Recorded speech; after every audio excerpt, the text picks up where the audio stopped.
अस्सलाम वालेकुम। ये वीडियो को पूरे से पूरा देखो। वफ़ बोर्ड के जितने भी अपने ज़मीना हैं, जितने भी अपने वफ़ के ज़मीना हैं, उसको उम्मीद पोर्टल पर कैसा जो है सो रजिस्टर करना, ये वीडियो में मैं जो है सो पूरा का पूरा बता रहा हूँ तुम लोगों को। पूरा वीडियो देखो और उसी तरीके से इसको प्रोसेस करो ताकि जो है सो आसानी से अपना काम हो जाना। अभी टाइम बहुत कम है, ज़्यादा टाइम नहीं है, 1 ही महीना बाकी है, तो लिहाजा अपने जितने भी लोग हैं ये वीडियो को पूरा देख के स्टेप बाय स्टेप उसको फॉलो कर लेके जो है सो रजिस्टर कर लो।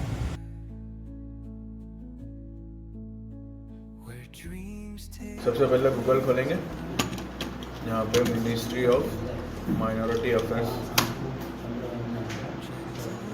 ये वेबसाइट पाएंगे। मिनिस्ट्री ऑफ माइनॉरिटी अफेयर्स को खोल के लेफ़्ट साइड बार में ये लास्ट में एक ऑप्शन है उम्मीद सेंट्रल पोर्टल, उस पर क्लिक करेंगे।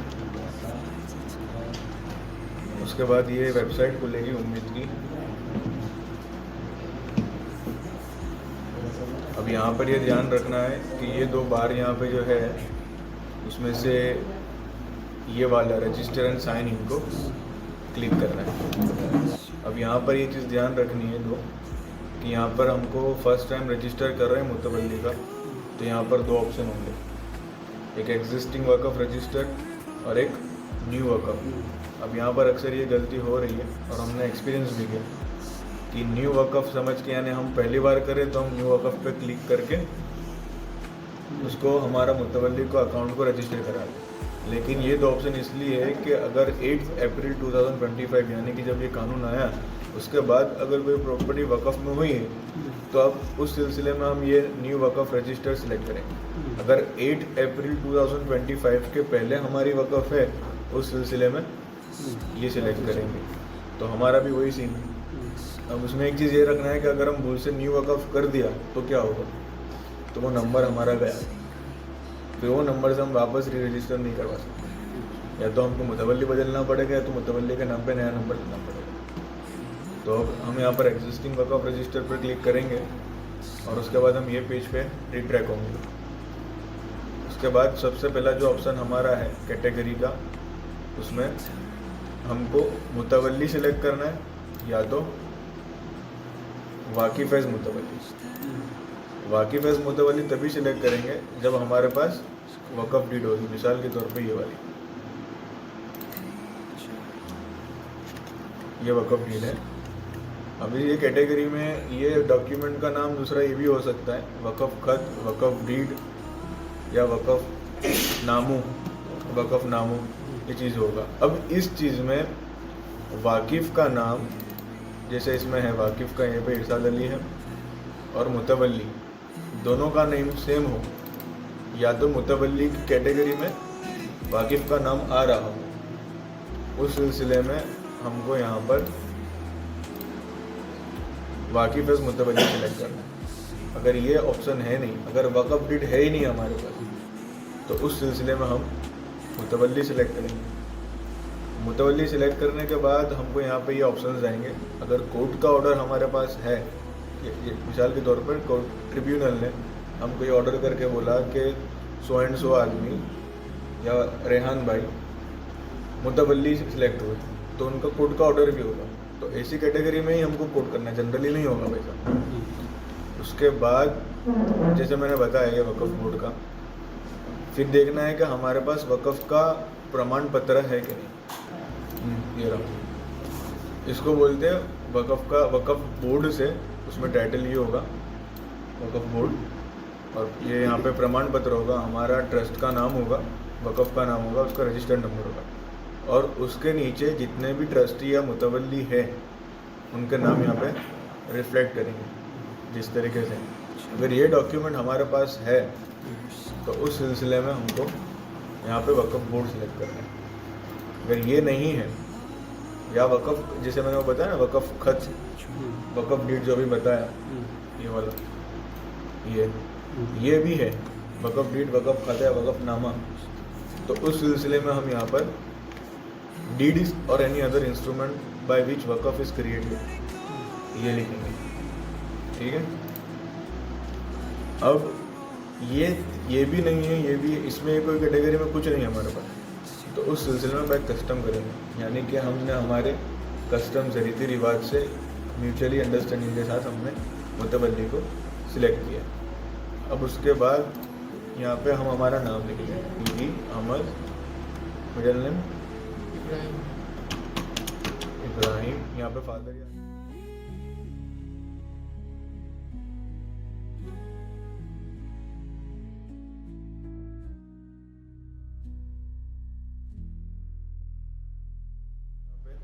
फादर नेम, मतलब ये सब तो मुतवल्ली के नाम, मतलब ये सारी डिटेल्स हम जो भर रहे हैं वो मुतवल्ली के। इब्राहिम,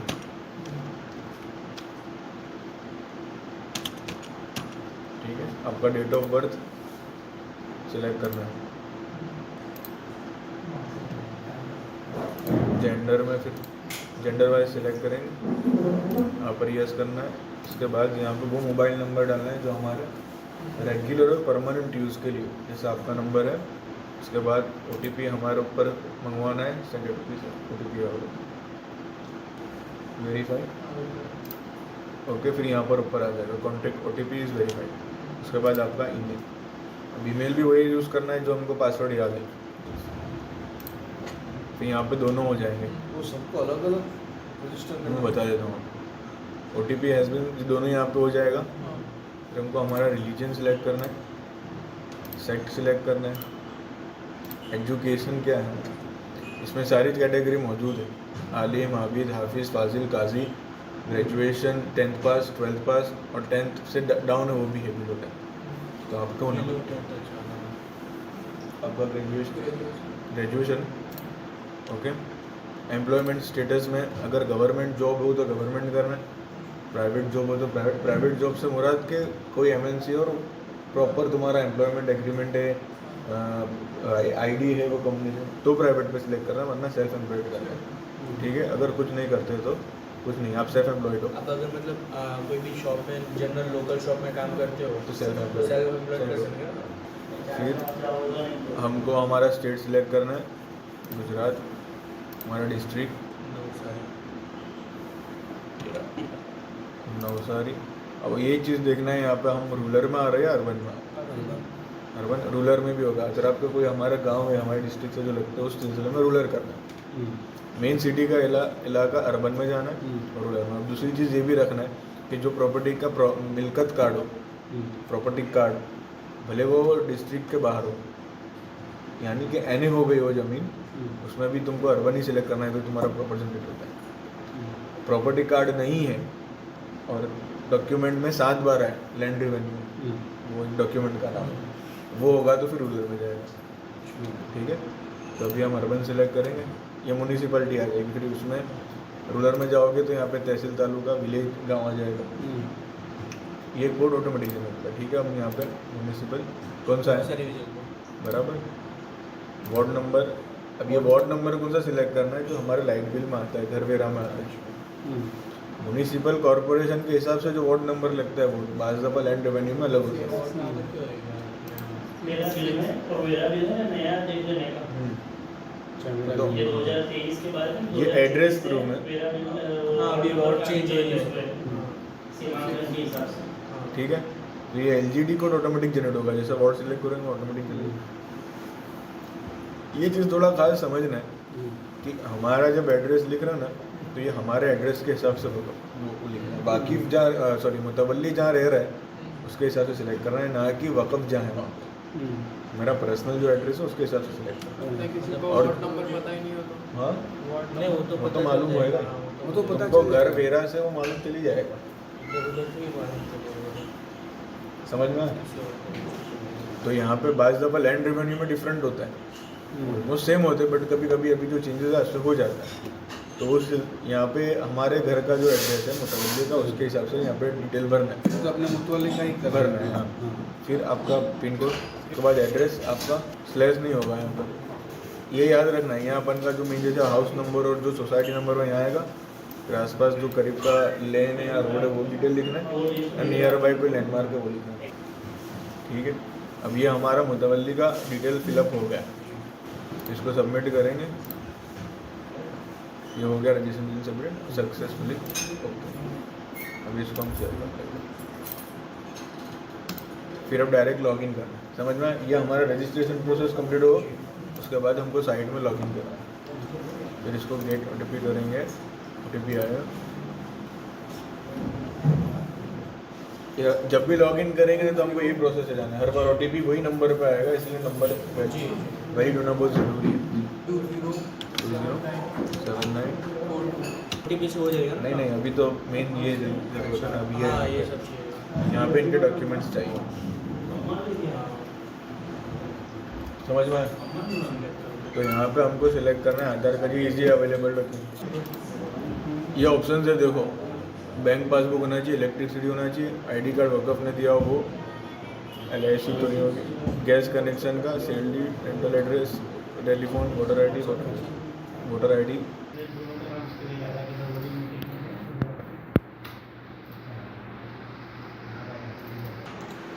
यहाँ पे याद रखना है अपने को इस तरीके से लिखना चाहिए, वरना तुम स्पेस नहीं छोड़ना, स्पेस छोड़ोगे तो नहीं होगा आपको। जैसे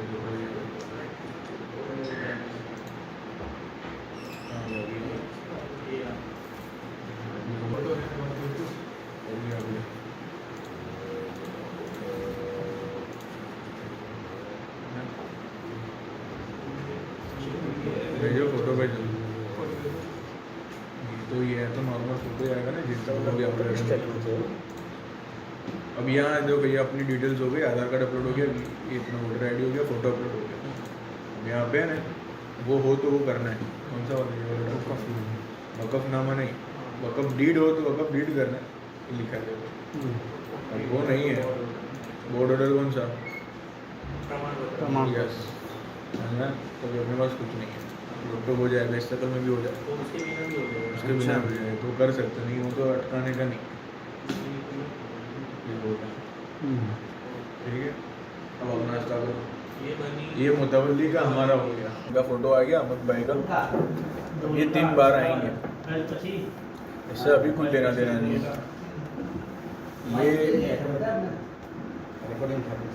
ये जो है हम यहाँ पे सिलेक्ट करेंगे, जो प्रॉपर्टी 8 अप्रैल 2025 के पहले है वो यहाँ पे भरना है। और समझ लो कि अभी नहीं किसी ने वक़फ़ करी होगी, उसकी डिटेल नहीं वक़फ़ नंबर। अब हम वो न्यू वक़फ़ करते ना, उसमें ये ऑप्शन ही नहीं आता। तो अब इसके लिए हम ये क्लिक करेंगे, उसके बाद यहाँ पर ऐड एग्जिस्टिंग वक़फ़ तो क्लियर करेंगे। फिर ये मेन आएगा डिटेल हमको भरना, ठीक है। जैसे यहाँ पे पहले शुरू में जब वेबसाइट शुरू हुआ तो यहाँ पे 2 ऑप्शन आते थे, यस और नो। हम जैसा ये बार बोल रहे थे वो नहीं आते थे, जो अभी 3 बार हुए थे ना वो नहीं होते, यहीं पे सिलेक्ट करना रहता था। अब यहाँ पे अपन का नो का ऑप्शन ही चलिए, जो मैं क्वेश्चन कब से पूछ रहा था वही है, do you have any waqf property under your management before 8:30। तो यहाँ पे यस करना, पहले यहाँ पे नो करके फिर हिसाब से डिटेल भरना है। तो हमारा वक़फ़ का जो रजिस्ट्रेशन है वो ऑब्वियसली गुजरात में, अगर इसके लिए अपने कोई ऑप्शन ही नहीं है, ये ऑलरेडी भरा हुआ है। यहाँ पे हमको हमारा वक़फ़ नंबर डालना है। अब यहाँ पे थोड़ा ध्यान ये रखना है कि हम सब को मान लो हमारा वक़फ़ नंबर 1 है, एक ही है, तो आगे 3 0 लगाएंगे। अगर हमारा वक़फ़ नंबर 72 है तो आगे 2 0 लगाएंगे। 4 डिजिट होना चाहिए। 4 डिजिट होना है और 303 है तो आगे 0। अब पहले 0 लिखेंगे तो नहीं लिखाएगा, ये चीज़ भी लिखेंगे, पहले 0 लिखेंगे तो नहीं लिखेंगे। तो कोई नंबर लिखे उसके बाद ही वो आगे 0 लिखेगा, ये चीज़ का हमको ध्यान रखना है। अभी अपने मिसाल के तौर पे ये ले लेते नंबर, क्योंकि अपने पास कोई है नहीं। फिर अब नेम ऑफ वक़फ़ में हमारा जो वक़फ़ हो वो लिखना है, ये हम लिखते हैं डेमो मस्जिद ट्रस्ट, ठीक है, या तो वक़फ़, ठीक है। यहाँ पे जो नाम होगा, नाम को स्पेशल कोई लिखना जरूर है, मिसाल के कोई लिए लिखा हो। हाँ, ये हमको अक्सर इसमें मिल जाता है प्रमाण पत्र में होगा या तो वक़फ़ डीड में होगा, मस्जिद खालिद बिन वलीद वक़फ़। तो फिर यहाँ पे हम देखेंगे मस्जिद खालिद बिन वलीद,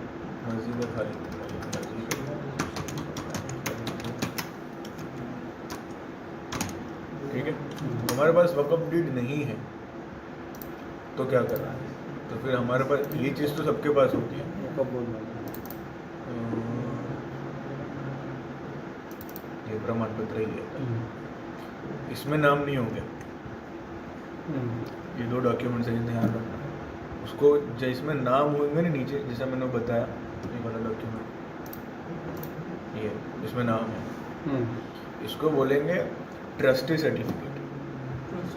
ट्रस्टी मुतवल्ली सर्टिफिकेट इसको बोलते हैं, जिसमें मुतवल्ली का नाम हो, वही बट करते क्या जो नाम हो, समझ में, जिसमें अपन जो मैनेज कर रहे हैं उनका नाम हो, उसको हम ट्रस्ट, ये सेम ही होगा, दोनों सेम ही है, पर इसमें नाम होंगे और इसमें नाम नहीं होंगे। तो जिसमें नाम नहीं होंगे उसको हम बोलेंगे औकाफ रजिस्ट्रेशन सर्टिफिकेट, वक़फ़ रजिस्टर सर्टिफिकेट ही है। इसमें नाम हमारा दोनों चीज़ का लिखेला हुआ, क्या, हाथी खाना मुस्लिम पंच वडोदरा, इसका रजिस्ट्रेशन नंबर लिखा होगा और कब हुआ है वो भी लिखा होगा, कब बनी है, समझ में। तो ये चीज़ अभी के फिलहाल में जब यहाँ भर रहे हो तो ये हाथ में रखना है, और ये डीड है तो डीड ये हाथ में, समझ में। अब अगर अपने पास ये वक़फ़ वाला है तो उसमें अपने नाम में क्या लिखना है? कौन सा वाला? जो भी अपन निकाला ना,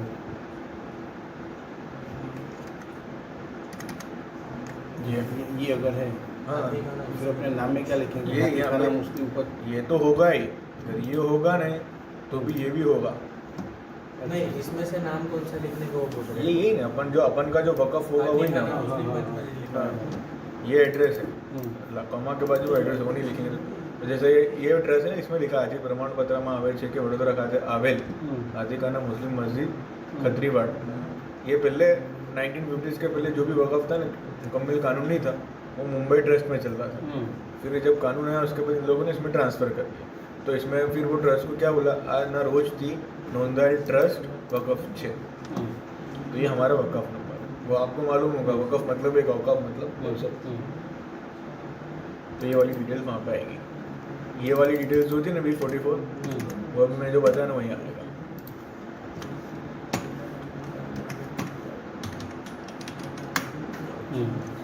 फिर ये सब मस्जिद, ये वक़फ़ ना, ये होगा तो भी ये भी तो होगा ही, क्योंकि ये जो प्रमाण पत्र मिलते हैं ना वो इस बेस पे ही मिलते हैं। अब या तो अपना बंधारण को होता है, तो ये अल्टीमेटली सब चीज़ को कवर कर लेगा। तो जैसे इसमें हाथी खाना मुस्लिम मस्जिद पंच है, तो यहाँ पे हम लिखेंगे हाथी खाना मुस्लिम पंच, यहाँ पे नाम।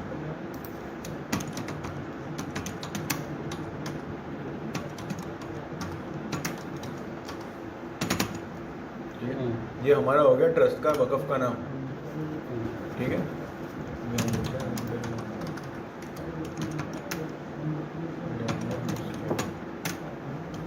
अब ये सब भरने के बाद अगर इसमें कोई स्पेलिंग मिस्टेक या हुआ उसमें कोई चेंज वो सबमिट नहीं करना है, बात ये देखना, शुरू में मत करना। हमारे से 2 बार गलती हमने नंबर चेंज करवाए, तो शुरू में डायरेक्ट सबमिट मत करना, क्रॉस वेरीफाई ना हो तब तक। तो जो चीज़ में अटके हो उस चीज़ को कंफर्म करे बिना आगे नहीं बढ़ना, दूसरी डिटेल्स भर लेनी। अब ये हो गया, इसके बाद हमको ये थोड़ा समझना है, किसको,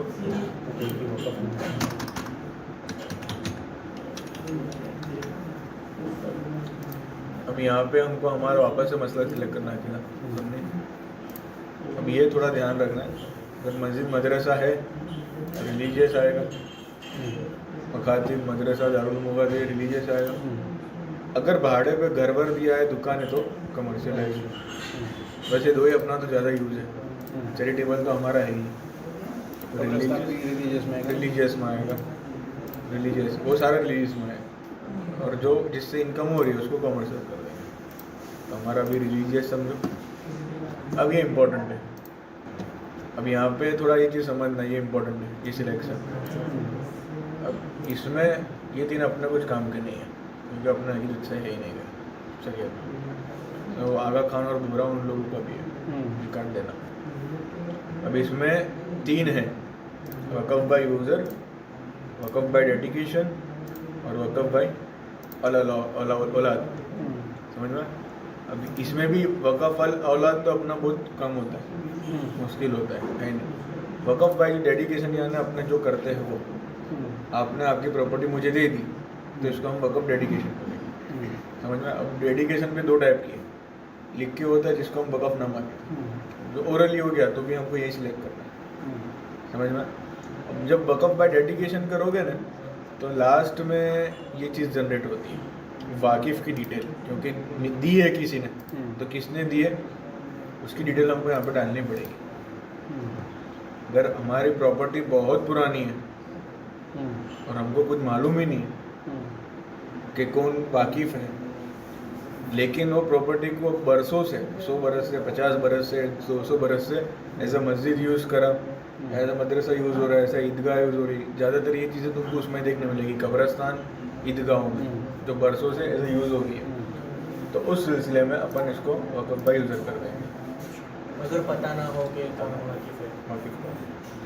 और दूसरी एक चीज़ ये भी होता है कि प्रॉपर्टी कार्ड जब तुम लेके बैठोगे तो उसमें वक़फ़ अक्सर नाम मेंशन होना चाहिए। गुजरात के अंदर ये प्रॉब्लम्स आ रही है कि वक़फ़ का नाम नहीं लिखा होता, पर लिख देते मस्जिद है, मदरसा है, मकतब है, तो उस सिलसिले में वक़फ़ बाय यूज़र करना है। अच्छा। और वो दिखाना ये है कि अब ये है हमारी, तो वक़फ़ बाय यूज़र करके हमारे इस्तेमाल पाएंगे, क्योंकि फिर तुम वाकिफ़ कैसे ढूंढोगे?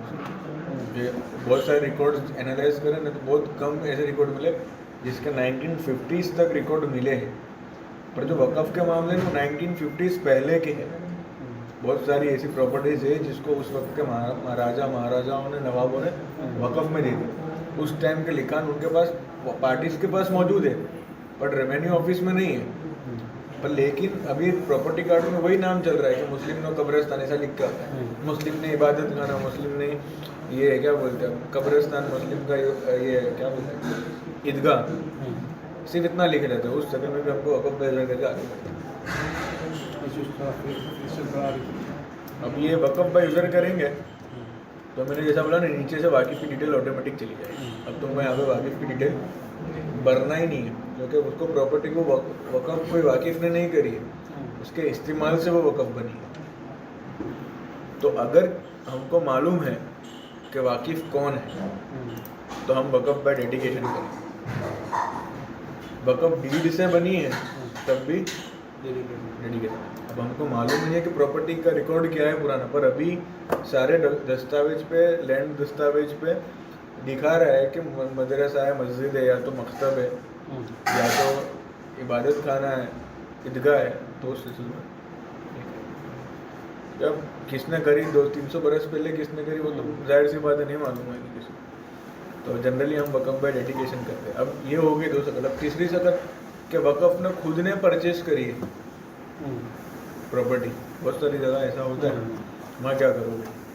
तो उस सिलसिले में वक़फ़ की यहाँ पे वाकिफ़ की डिटेल में हमको ये लिखना है, हमारा ट्रस्ट है वो लिखना है।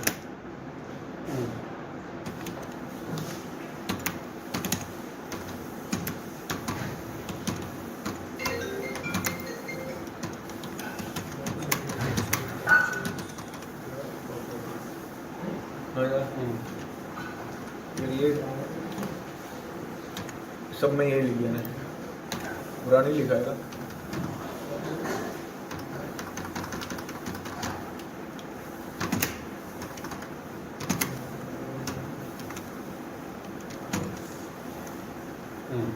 ये भी जितना छोड़ देंगे नाम लिख के तो लिख देगा, क्योंकि मेन यहाँ ये चीज़ आ जानी।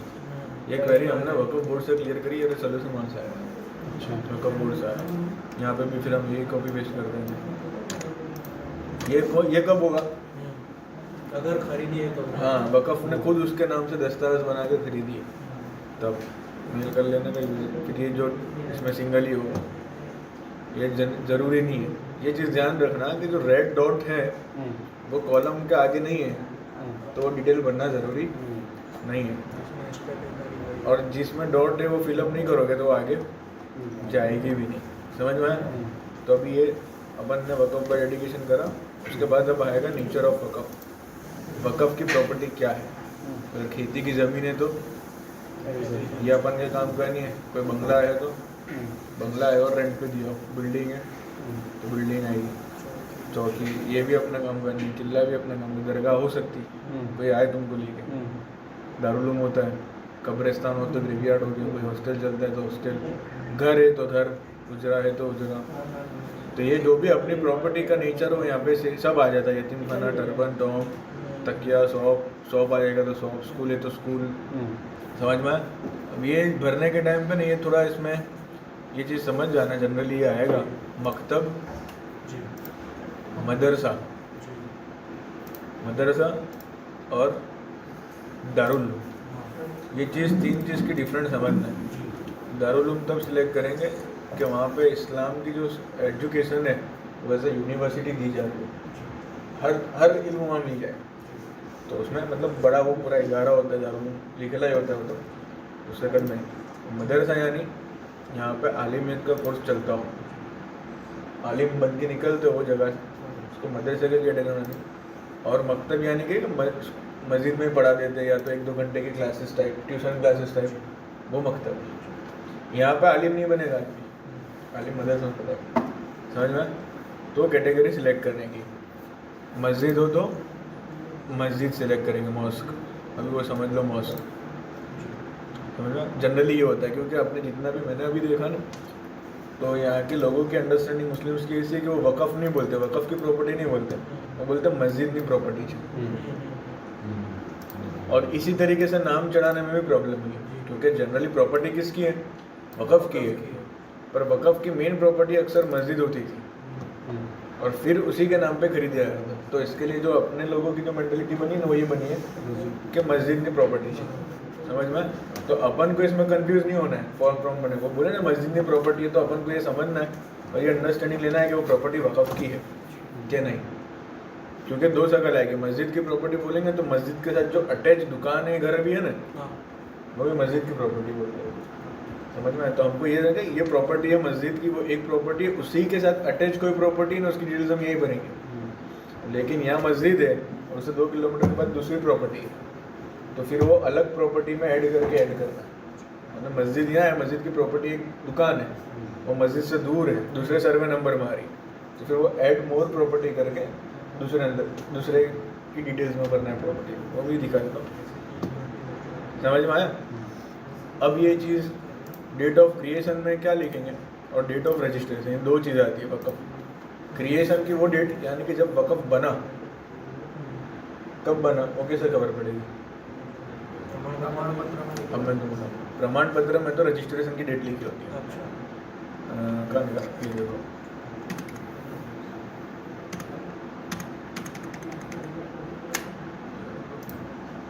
ये कब लिखा है, रजिस्टर कब हुआ है, 1952। ये टाइम पे तो वक़फ़ का कानून भी नहीं था, वक़फ़ का कानून प्रॉपरली ये तारीख में आया, हाँ और अपना वक़फ़ कब बना है, 1952 समझ में आया। तो जब वक़फ़ बना ने वो डेट यहाँ पे आएगी।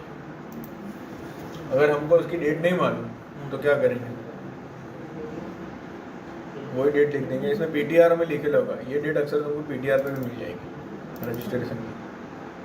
तो यहाँ पे वही डेट लिखना है जो रजिस्ट्रेशन डेट है।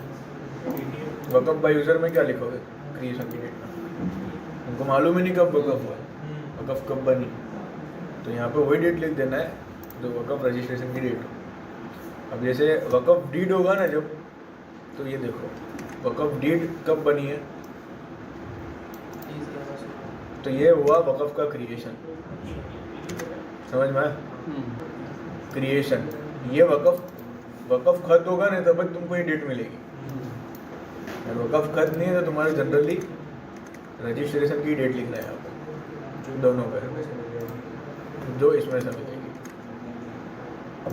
ये तो जनरली सबके पास हो गई ना। हाँ, ये तो होगी, ये डॉक्यूमेंट तो जिसका ट्रस्ट रजिस्टर्ड है वक़फ़ में उसके पास ये होना ही है, समझ में।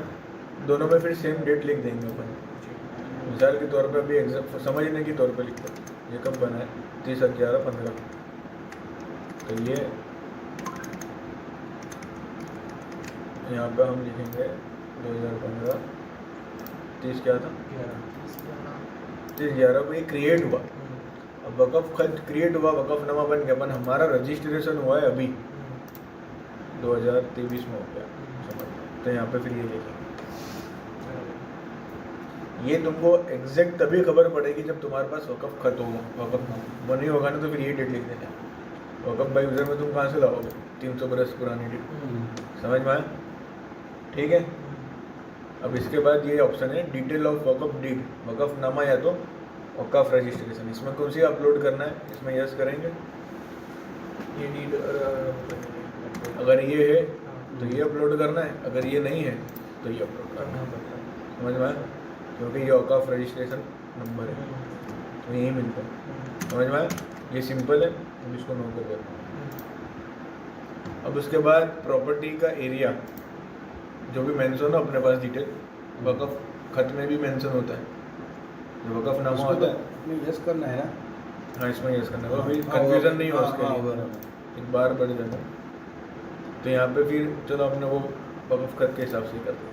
तो अपन यहाँ पे चूज़ करेंगे जो मेज़रमेंट होगा वो, जिसमें हमारा वक़्फ़ खत में लिखा है। जैसे वक़्फ़ खत में यहाँ पे प्रॉपर्टी की डिटेल्स होती ही है वक़्फ़ खत में, अगर नहीं है तो वक़्फ़ खत नहीं है। समझ में आया? देखो ये इस तरीके से लिखी होगी या इस तरीके की टाइप है। समझ में आया? तो इसमें प्रॉपर्टी का सब मेंशन होगा, survey number, TP number, TP इसमें सब मेंशन होगा, फाइनल प्लॉट नंबर, फिर एरिया। एरिया को क्या बोलते हैं गुजराती में? माप जिनो कुल माप। हाँ, ये क्षेत्रफल। नहीं, ये पूरे उसका है, प्लॉट का है, क्षेत्रफल। ये पूरे प्लॉट का है। हाँ, क्षेत्रफल बोलेंगे। उसके बाद ही अपने को ये रहा जिनो क्षेत्रफल। एरिया इसका क्या है? 38,986। तो यहाँ पे हम लिखेंगे 0.66। वो एकड़ में ऑटोमेटिक करेगा, ये अपने कुछ काम पर। अब यहाँ पे 3 चीज़ें दी हुई है, जैसे हमने यहाँ बताया ना, 2 चीज़ तो यही है कि वक़्फ़ बनी थी तब तुम्हारे पास प्रॉपर्टी का एरिया कितना था, जब वक़्फ़ तुमने रजिस्टर करवाई तब कितना था, और फिलहाल कितना है। वो अलग अलग हो सकता है ना सब, जैसे वो हो सकता है इन केस ऑफ एनक्रोचमेंट, हाँ। या तो इन केस ऑफ गवर्नमेंट ने तुम्हारा लैंड ले लिया हो, या तो XYZ कोई भी रीज़न से हुआ हो। पर जनरली हमें ये करना है, यहाँ पे ये कट कर देना कि यहाँ पे हमको जो एक्चुअल होना है पहले से वही लिख देना है। तो यहाँ पे ये डिटेल्स आ जाएगी लैंड की। कौन से लैंड की? मस्जिद वाला। ठीक है। फिर वक़्फ़ का एड्रेस। अब यहाँ पे कौन सा एड्रेस? वाकिफ़ का नहीं, यहाँ पे मस्जिद जहाँ सिचुएटेड है वो वाला एड्रेस। तो कहाँ पे कोई है मस्जिद करीब में? तो हमारे अपने मस्जिद का बता दो, उस हिसाब से सेट करो। नवसारी आएगा, रूरल में होगी तो रूरल तहसील सिलेक्ट करना है। खेरगांव, नवसारी, जलापुर, गंडेवी, चिखली नवसारी मतलब। फिर इसके हिसाब से गांव सिलेक्ट कर लेना है। सिटी हो तो नवसारी सिटी हो। सिटी हो तो सिटी में रूरल में ये फ़र्क होगा, जैसे तुम सिटी सिलेक्ट करोगे ना तो यहाँ म्यूनिसिपल आ जाएगा, गांव में पंचायत होती है। समझ में? तो जो एरिया लगे वो एरिया, दिल्ली में हो रहा तो दिल्ली में हो रहा, इतना ये 3 नवसारी में ज़्यादा फर्क नहीं पड़ेगा। वार्ड नंबर सिलेक्ट करना है किसके हिसाब से? मतलब मेरा जो आता है उसके हिसाब से। समझ में? अब याद रखना है, यहाँ पे सेव कर लेना है। अभी नहीं कर रहा हूँ मैं, क्योंकि फिर ये सेव रहेगा इनका। समझ में? तो इसको सेव कर लेना। तो ये डिटेल तुम्हारे महफूज रहेगी। सेव करने से पहले एक बार वापस पढ़ लेना। ये हो गया हमारे वक़्फ़ के अपडेट। अब आता है जो लैंड है उसकी डिटेल्स भरना। यही एड्रेस का डिटेल यहाँ, मतलब वही जो मस्जिद होती है तो मस्जिद का एड्रेस होता है। अब हम लोग इसका समझो कि सर्वे नंबर 29 है, 23 लिखेंगे। तो समझ लो कि तुम्हारी प्रॉपर्टी 2 सर्वे नंबर के अंदर आ रही है, 23 एंड 24, जैसे ये वक़्फ़ में था।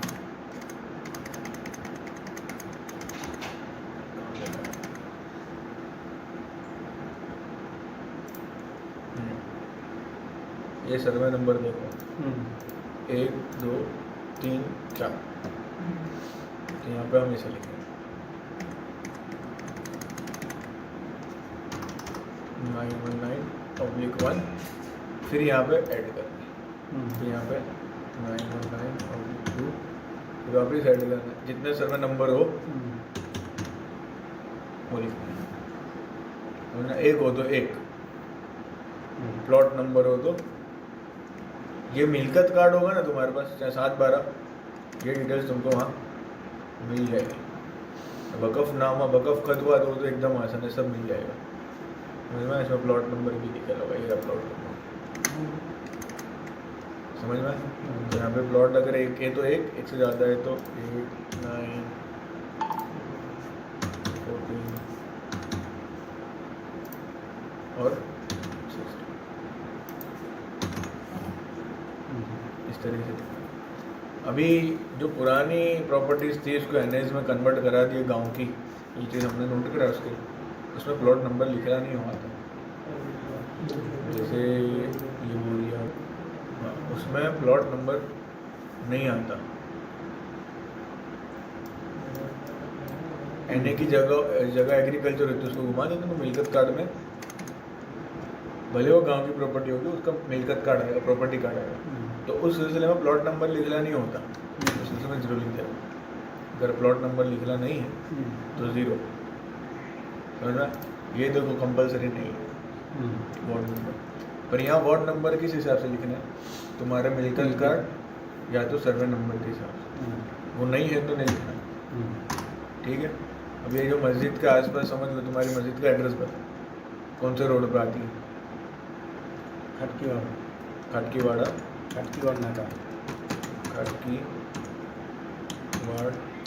नाका रोड, ये रोड लगता है।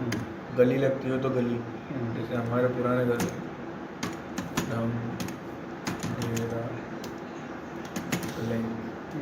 ये लगता था, ये नहीं लगता है तो फिर इसको बढ़ना भी नहीं, समझ में? प्लॉट नंबर, हाउस नंबर और डोर नंबर ये नहीं होता, तो क्या लिखेंगे? मस्जिदों में अक्सर ये नहीं मिला, दुकान होती तो दुकान नंबर मिल जाता है, घर होते तो घर नंबर मिल जाता है। डोर नंबर मतलब अपना जो एड्रेस होता है, जैसे इनका 6442 लिखा है ना, वैसा। सिर्फ मस्जिद है तो यहाँ मस्जिद का नाम लिखा है, समझ में? आसपास कोई है तो लिखेंगे अपोजिट म्यूनिसिपल,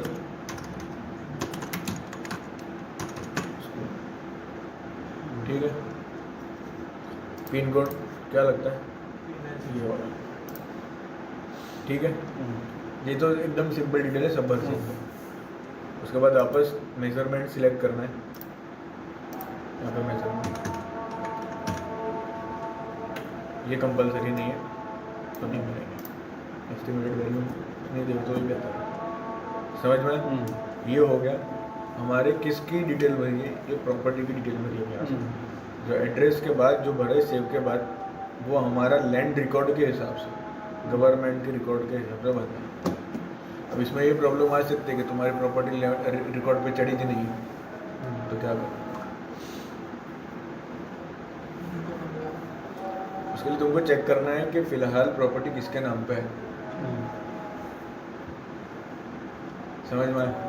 अगर जो वाकई फी जिसने दी थी उसका है तो फिर भर देना, और वहाँ पे रेवेन्यू पे भरवाने के लिए अपने को शुरू कर देना।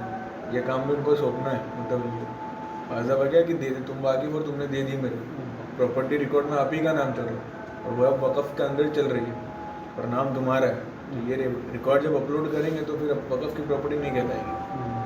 फिर उनको बोलना है कि तुम चढ़ाना शुरू करो। जो एग्जिस्टिंग है, न्यू है तो अभी न्यू पे कुछ छिड़कानी नहीं करना,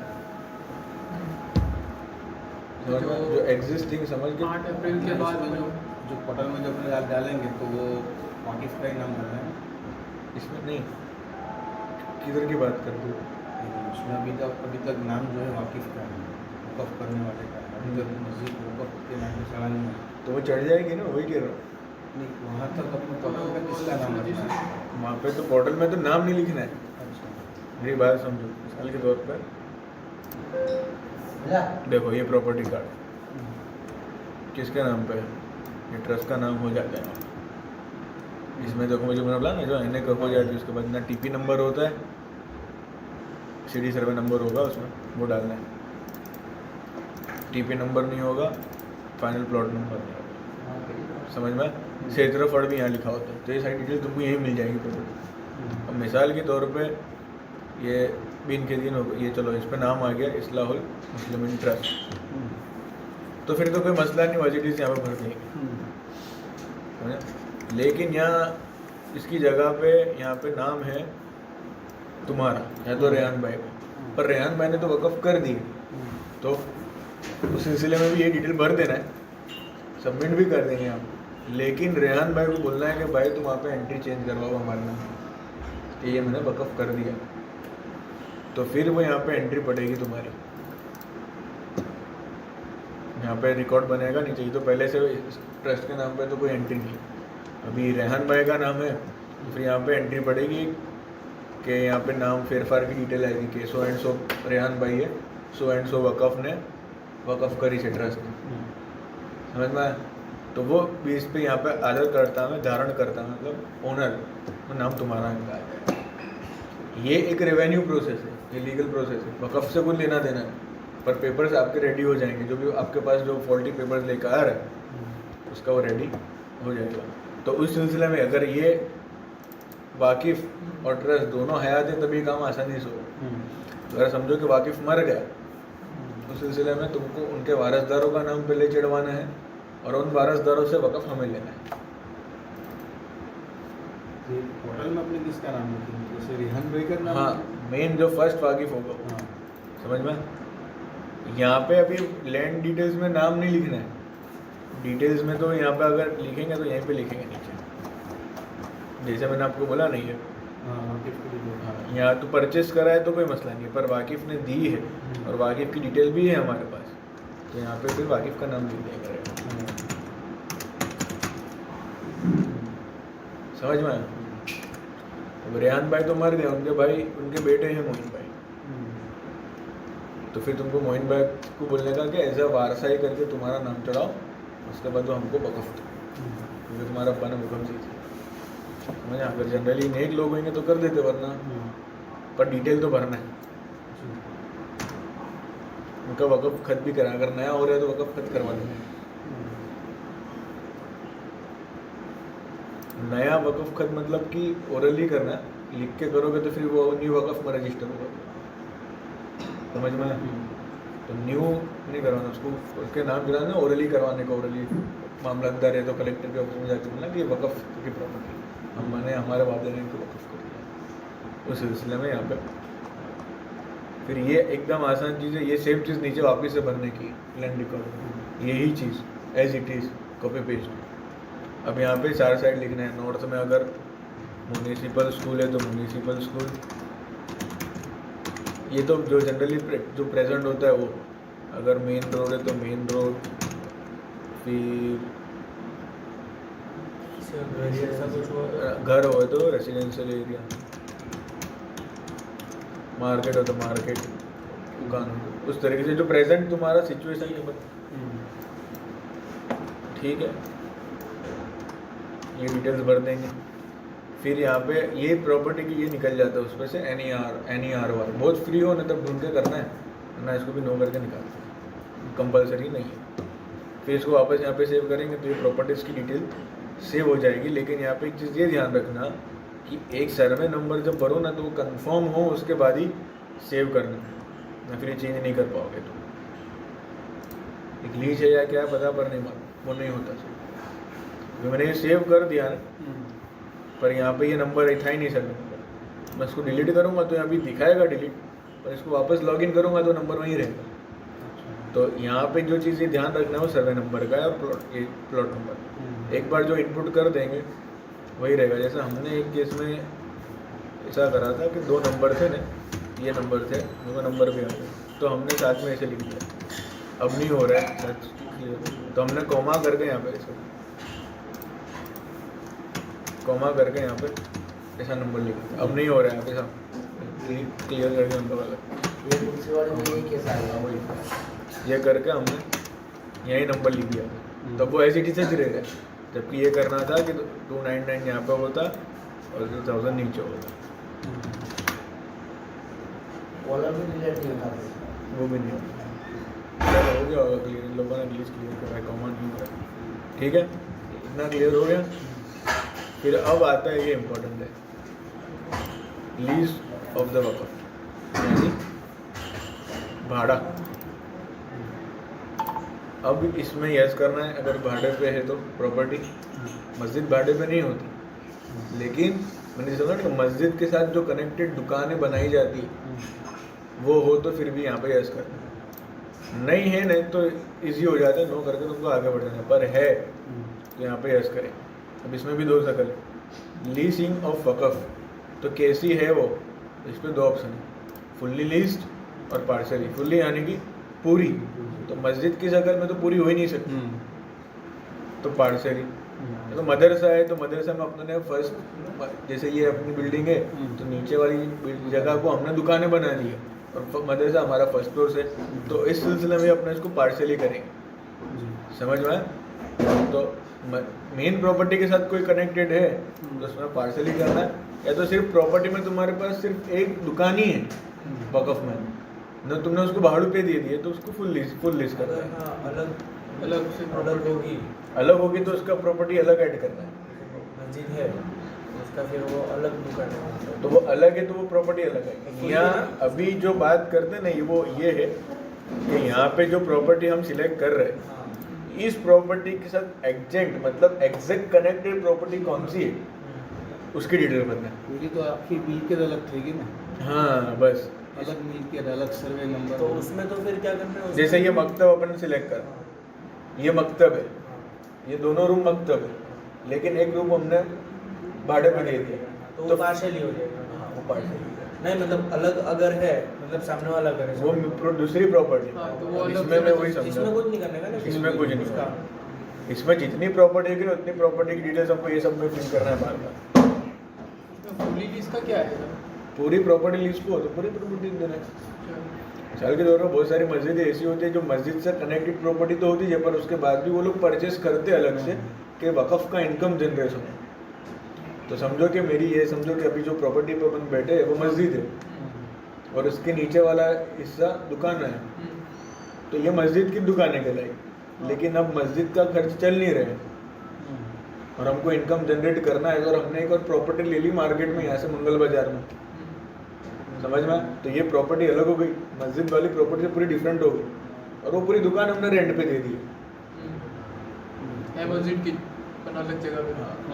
तो सर्वे नंबर भी चेंज होगा, प्रॉपर्टी डिस्क्रिप्शन भी चेंज हो जाएंगे, समझ में?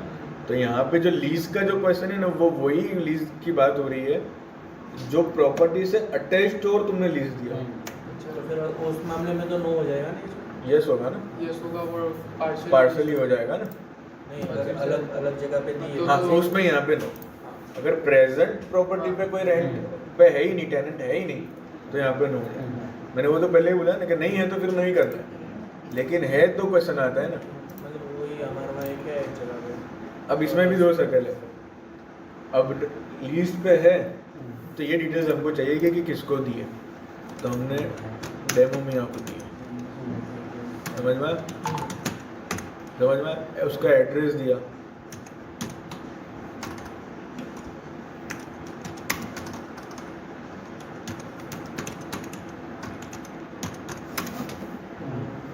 अब सबसे इम्पोर्टेंट ये है, इसमें एड्रेस जो डाला है तो मस्जिद के नीचे दुकान वाली जो दी है बड़े नहीं टेनेंट का जो जहाँ रहता है वो अच्छा वो आदमी भाड़ूवात के भाड़ूवात का नाम है, भाड़ूवात का एड्रेस डालना है। समझ में? अब ये इम्पोर्टेंट है, ये जो मैंने पहले समझाया था कि रेंट वैलिडिटी ऑफ लीज और रेंट एग्रीमेंट कि कब तक इसको भाड़े पे दिए डेमो में आपको तो मस्जिद में ऐसा रेंट एग्रीमेंट बनता है, यही तो रूल है। अब नहीं बनेगा तो उनको तुम समझाओ लिख के कि ये करना पड़ेगा, अगर नहीं कर रहे तो इनकी एंट्री यहाँ पे होगी फिर एनक्रोचमेंट। इसके अलावा दूसरा कोई ऑप्शन नहीं है। उसका मेन रीज़न ये है, कल भी वहाँ पे हमारे लेक्चर में यही बात मैंने समझे कि जो लीज है अपन को मालूम ही नहीं है। 2013 में रूल बना था, 14 में पास हुआ, और तीसरा एक कानून बना 2020 में जो सिर्फ वक़फ़ की लीज के बारे में बात करते हैं। उसमें ये कंपलसरी कर दिया है कि वक़फ़ की प्रॉपर्टी भी रेंट पे दो तो उसका रेंट एग्रीमेंट लीज एग्रीमेंट करना ज़रूरी है। उतना ही नहीं, उसमें उन लोगों ने वो भी दे दिया है कि कौन सी प्रॉपर्टी को कितने टाइम के लिए लीज पे दे सकते हैं। समझ में? अगर कॉमर्शियल प्रॉपर्टी है, इंडस्ट्री है, तो उसका मिनिमम 30 ईयर, फॉर एग्जांपल बोल रहा हूँ, एग्जैक्ट नहीं बोल रहा हूँ। अगर शॉप है तो उसका 11 महीने का ही हो सकता है, तो वो रूल बन गया है, तो उसका वो अमल नहीं करना है, यानी तुमने इलीगल एक्टिविटी करी है। तो अगर तुम यहाँ पे नहीं भरोगे और एनक्रोचमेंट में भी डालोगे तो waqf is doing an illegal activity, ये समझा जाएगा। तो ये एग्रीमेंट का कुछ प्रूफ भी डालना पड़ेगा। एग्रीमेंट का प्रूफ तुमको डेट डालनी पड़ेगी ना, अब ये डेट तुमको एग्रीमेंट ही में मिलेगी। बड़ा करा समझ में? तो ये चीज़ अपन को टेनेंट को भी समझाना है, वो नहीं समझता तो उसको फिर प्यार से बोलना है कि नहीं होगा तुम उसकी तरफ उसमें डाल देंगे।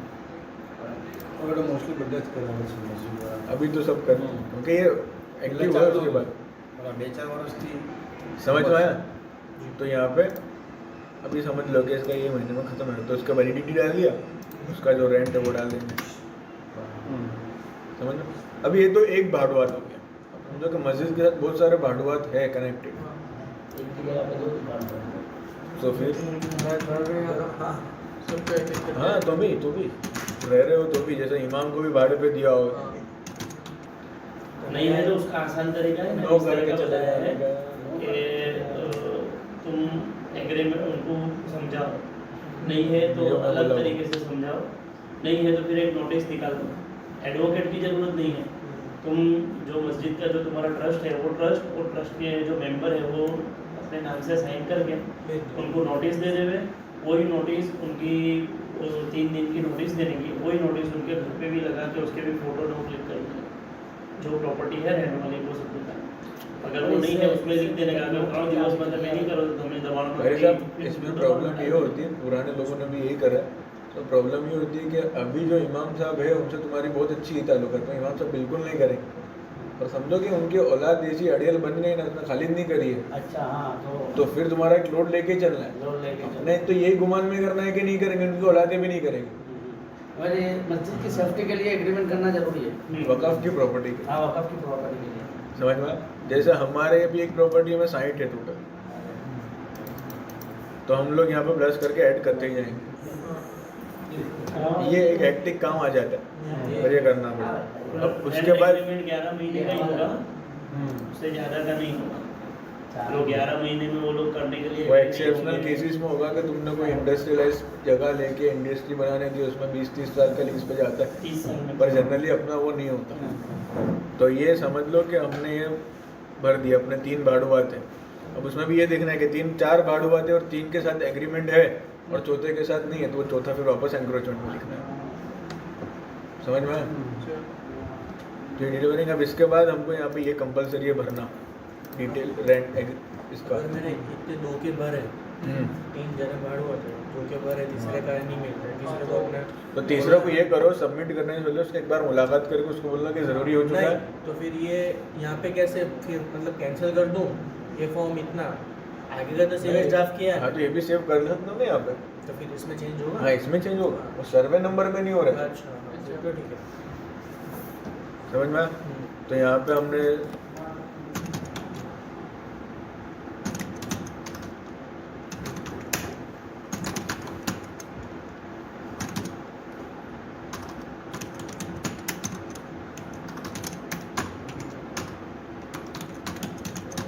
वही प्रॉपर्टी का तो हमारा सबज भाड़ुआत का एक ही डेट पे सारा उनका रिन्यूअल डेट भी सेम है ना, बनाना भी सेम। समझ में आया? ये तो भर अगर दिया। किसी का नहीं हो रेंट एग्रीमेंट और वो रेडी हो करने के लिए तो न्यू रेंट एग्रीमेंट कराना पड़ेगा उसमें। हाँ, कल की तारीख में आज की तारीख में कराओ। अच्छा। समझ में आया? अब उसके बाद ये जितनी भी प्रॉपर्टी हम यहाँ इनपुट करेंगे, समझो कि 10 प्रॉपर्टी करिए, वो 10 प्रॉपर्टी मिला के सब प्रॉपर्टी के हिसाब से मार्केट वैल्यू कितना है उसका जंतरी के हिसाब से, अगर तौर पर हमने एक शीट बना लिया था, मैं दिखा दूँ। ये हमने बना लिया,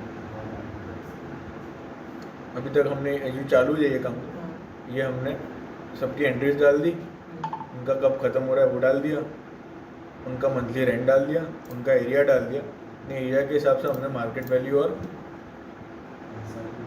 वो लिखा। अब ये 27 लोगों का हमने जो लिखा उसका टोटल मार्केट वैल्यू यहाँ पे लिखना है। मार्केट वैल्यू किधर से होता है?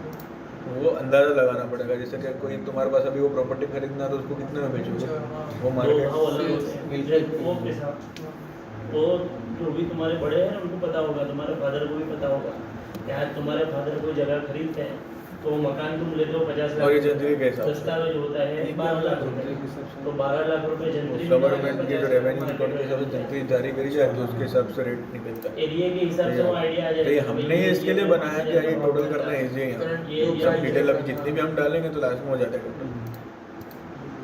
ये तो हमारा क्या जो वैल्यू है मार्केट वो तो हम कुछ भी करके लिख सकते हैं, जंतरी के हिसाब से क्या करना वो जंतरी का है तुम्हारा रेवेन्यू एडवोकेट जो है ना वहाँ हमारे एरिया में जो दस्तावेज का काम करता है ना, एडवोकेट ही ज़्यादातर दस्तावेज के काम कर लेते हैं। और एडवोकेट के अलावा तो ये पुराने जो लोग हैं दस्तावेज के काम करते हैं, उनके पास वो पूरा इसकी कॉपी कॉपी जाती होती है है। Area wise, city survey wise उसकी कॉपी होती है कि सिटी सर्वे में है, अगर अपार्टमेंट में मकान है तो पर स्क्वायर फुट की ये वैल्यू है, जमीन से मकान है तो ये वैल्यू है, और अकेली जमीन है तो ये वैल्यू है, उसमें पूरा। और इसमें ये चीज़ भी देखना है, वो अगर स्क्वायर फुट का मिले स्क्वायर फुट का बोल रहा है तो उस हिसाब से करना। और यहाँ पे तो मेंशन नहीं है ना क्या वैल्यू, डायरेक्ट वैल्यू कर देते कि तो फिर वो टोटल दोनों का लिखना है। जितना तुम टेनेंट यहाँ लोगे उनकी प्रॉपर्टी का एरिया उसके हिसाब से फिर तुमको जैसे हमने ये इजी तरीका है, ये हमारे को इजी समझ में है। सबका हमने इंडिविजुअली कैलकुलेट करके रेंट्स लिखे, वैल्यू लिखा और उसका फाइनल टोटल नीचे कर दिया,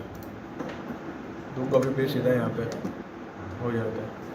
फिर अब ये सेव हो गया, इसको सेव कर लेना है, आगे बढ़ना। नो है तो नो कर देना है, तो ये मामला बहुत ईजी से आगे बढ़ जाता है। अब ये इंपॉर्टेंट है, फाइनेंशियल ईयर दिए हुए तीनों में से कोई एक भी सिलेक्ट कर लेने का। अब वो वक़्फ़ की इनकम कितनी है, 1 लाख रुपए है सालाना, तो यहाँ पे हम 1 लाख रुपये। अब एक्सपेंडिचर में हम डायरेक्ट नहीं लिख सकेंगे, इसके लिए हमारा ऑडिट होना कंपलसरी है, और जिनका नहीं हुआ उनको सीए के पास भेज के ऑडिट करवाना है। ऑडिट रिपोर्ट हमको अपलोड भी करना है। यहाँ क्या लिखेंगे अगर अब यहाँ पे इन लोगों ने सारे अपन को बाइफर्केशन दी है। जनरली ये होता है मेंटेनेंस, फिर लैंड रेवेन्यू होते हैं। ये सीए की जो तुम्हारे ऑडिट रिपोर्ट आएगी ना उसके अंदर ये सारा मेंशन हो, ये होगा। जनरली ये 3 चीज़ होती है। इसके अलावा एक चीज़ इम्पोर्टेंट ये है कि इसमें एनुअल सैलरी ऑफ मुतवल्ली और अलाउंसेस ऑफ मुतवल्ली ये सिलेक्ट नहीं करना है। सैलरी दे रहे हैं तो भी ये नहीं करना है, उसके लिए हमको annual expenditure on other purpose करना है, और उसके अंदर जो जितने भी एक्स्ट्रा कॉलम्स तुम्हारी ऑडिट में है ना उसको प्लस करके यहाँ पर लिखना है। जैसे हमारा मेंटेनेंस ये दिखा वो नीचे दिखाई देगा कितना। हाँ वही मैं बोला, यहाँ मेंटेनेंस समझो कि 1 लाख रुपए हमारा सालाना इनकम है, और उसमें से 20,000 रुपये हमारा मेंटेनेंस खर्च है, तो यहाँ पे हम मेंटेनेंस लिखेंगे। ये जितना ये रिपेयरिंग का जो काम किया है ना वो सब मेंटेनेंस में जाएगा। मेंटेनेंस में रिपेयरिंग, बिल्स पे करना, इलेक्ट्रिसिटी का कुछ काम कर लिया, जिधर दीवार तो दी तो बना लिया, वो सारा प्रॉपर्टी को मेंटेन करने में जो खर्चा होता है लाइट बिल वो सब इसमें नहीं आएगा। जाएगा, एक्सपेंडिचर और वो नहीं अदर आएगा पर्पस में, वो इसमें लिखना है टोटल कर। अदर में जाएगा। और ये जो टैक्सेस और ये लाइसेंस फी है ना, हमने ये इसमें- गवर्नमेंट की फी है। तो वो तो उनका सीए करे जो नहीं, होगा बगल। यानी वो उसके अंदर टैक्सेस और गवर्नमेंट, ये समझो इलेक्ट्रिसिटी बिल है वो टैक्सेस में नहीं जाएगा। ये लैंड रेवेन्यू जो हम कलेक्टर ऑफिस में भरते हो, समझ में, तो समझो कि हम लोग ने सालाना 10,000 भरा, हमारा दूसरा टैक्स ये अलग टैक्स है। लैंड रेवेन्यू कोई नई जगह परचेस की होती है ना तो उस उसमें साल में आएगा। तुम्हारे ना आएगा तो भाई नई जगह परचेस की तो उसकी रेवेन्यू भरने की आती है। इसका सालाना, इसके अलावा हमारे जो दूसरे एक्सपेंडिचर है जहाँ कॉलम में नहीं दिए तो वहाँ हमने यहाँ लिख देने का टोटल करके, वो नीचे दिख ही जाएगा कि कितना बैलेंस अमाउंट। तो तुम्हारा इनकम एक्सपेंडिचर 0 हो जाता है। अब ये तो अपन ने एक वो एग्जाम्पल के तरीके लिखा। अब यहाँ पे अपलोड क्या करना है, उसके बिल्स और वो सब, तो वो अवेलेबल जनरली नहीं होते और कंपलसरी भी नहीं, तो उसको छोड़ देंगे तो भी चलेगा। समझ में आया? तो यहाँ पे ये 20,000 तुमने मेंटेनेंस में लिखा तो 20,000 का एक बिल तो होगा नहीं तुम्हारे पास। तो पूरे साल में परचूरन कभी 200 का खर्चा, 500 का खर्चा, एक ट्यूब बिगड़ी तो एक ट्यूब का, एक नल का है, वो पॉसिबल नहीं रहता है। समझ में? अब जैसे कि तुम लोगों ने तुम्हारे चाबी दो। अब हमारी कब्रिस्तान है, तो कब्रिस्तान में इनकम एक्सपेंडिचर हम लोग का नहीं होता, तो वहाँ कुछ इनकम नहीं है, तो इनकम में 0 और एक्सपेंडिचर में लास्ट ऑप्शन दिया है एक्सपेंडिचर। तो फिर कुछ भरना ही नहीं है, ऑटोमेटिक जीरो कर दें। समझ में? अब इसके बाद इस पे ये अकाउंट्स लास्ट बार हमारा होए तो इस पे तो नहीं करना है। अब यहाँ पे हमको यस करके अपलोड करना है हमारी ऑडिटर को, जो सीए करके देगा। ऐसी होती है, जब हम आपको दिखा देता हूँ थोड़ा समझ में आ जाएगा। तो हर मस्जिद के सब करनी पड़ेगी ना? ये ऑडिट रिपोर्ट इस तरीके की होती है, मस्जिद का नहीं, ऑडिट ट्रस्ट का ट्रस्ट का। भाई एक ट्रस्ट की 50 प्रॉपर्टी है अलग अलग, तो 50 प्रॉपर्टी का मिलकर एक ही वो होगा। समझ में आया? जैसे ही आया देखो, इसमें इनका लैंड रेवेन्यू 0 है, तो उस सिलसिले में अपने सिलेक्ट ही नहीं करेंगे हम। फिर ये रेंट में अपना जैसा चूज़ करा था वो यहाँ पे इनका है, लाइसेंस भी आ गया तो उसको डाल दें। सब आ गया। तो इस हिसाब से रिपेयर्स टू बिल्डिंग तो इसमें इतना आ गया मैंने। तो यहाँ पे ये चीज़ें मेंशन है उसके अंदर, तो वहाँ पे मेंशन करना है। नहीं है तो नहीं है, पर यहाँ पे है एक्सपेंसेस, तो उसमें other purposes, annual expenditures on other purpose. समझ में आया? और उसके बाद ये स्कैन करके तुमको पूरा अपलोड करना है। 3-4 पेज का ऑडिट रिपोर्ट होता है, वो पूरा अपलोड करना है।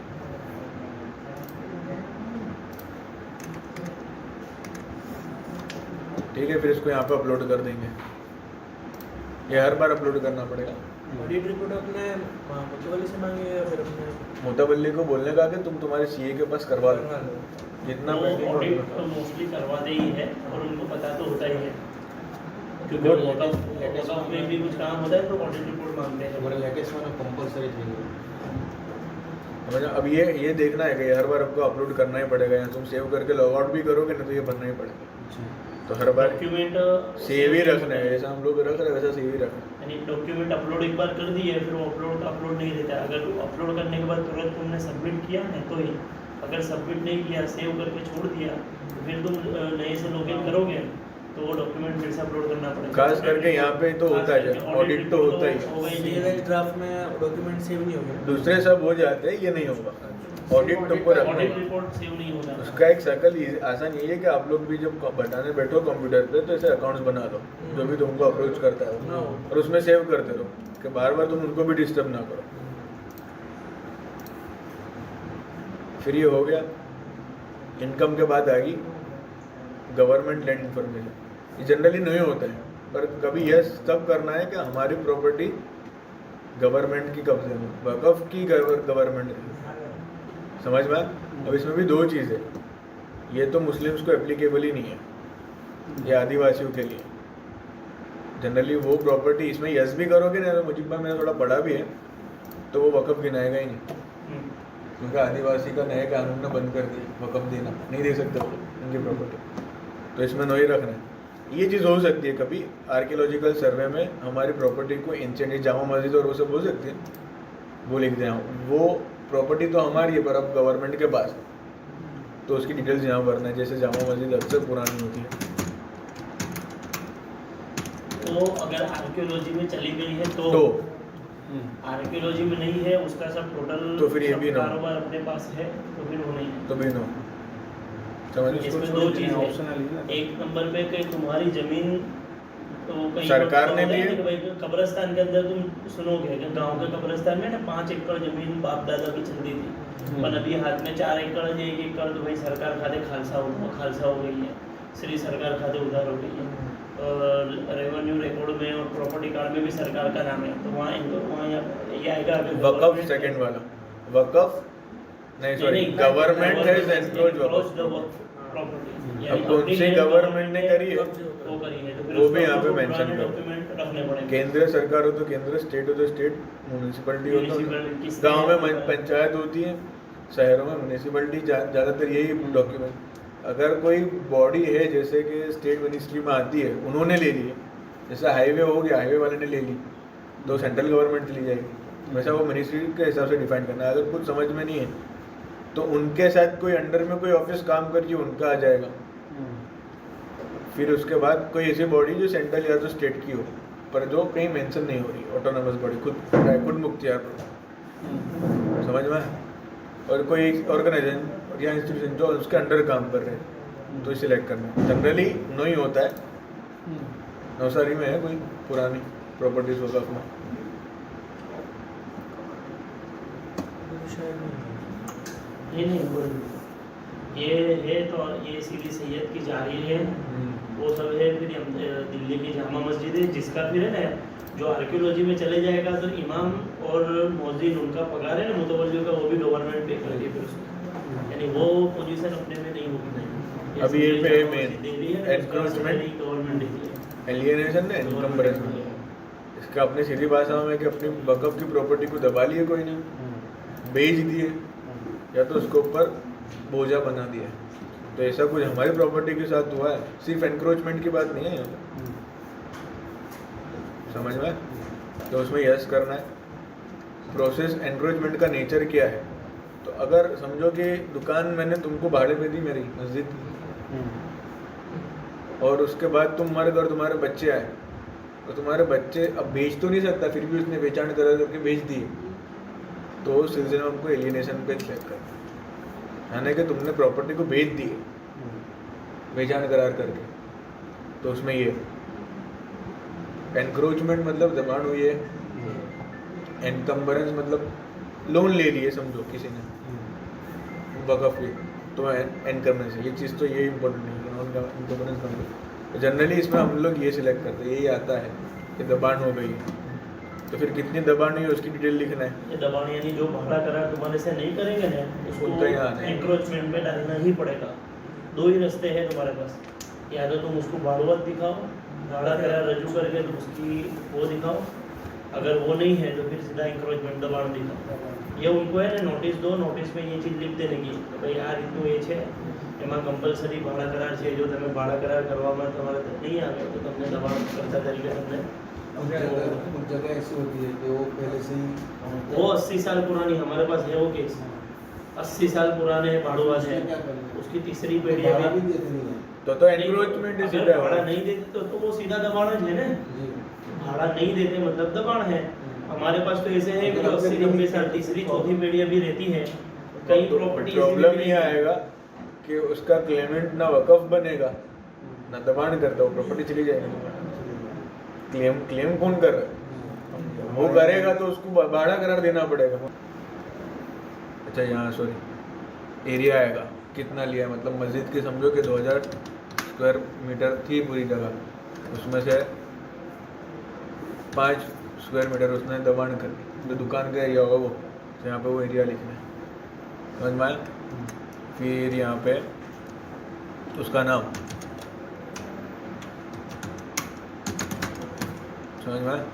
उसका धर्म, बाज़ दफ़ा नॉन मुस्लिम्स को भी दी हुई होती। अब डिटेल क्या है तो लिखने का, ऐसा लिख देने का, समझो कि अब इसका अब्बा को जाते हैं तो was given on lease for so and so period 10 months, जो भी डिटेल हो उसकी कुछ के मुतवल्ली से डिस्क्रिप्शन टाइप हावेवर जैसे वो है ना, यानी they they are are different। Not living, बस नॉर्मल लगे अब तो ऐसा लिखने का,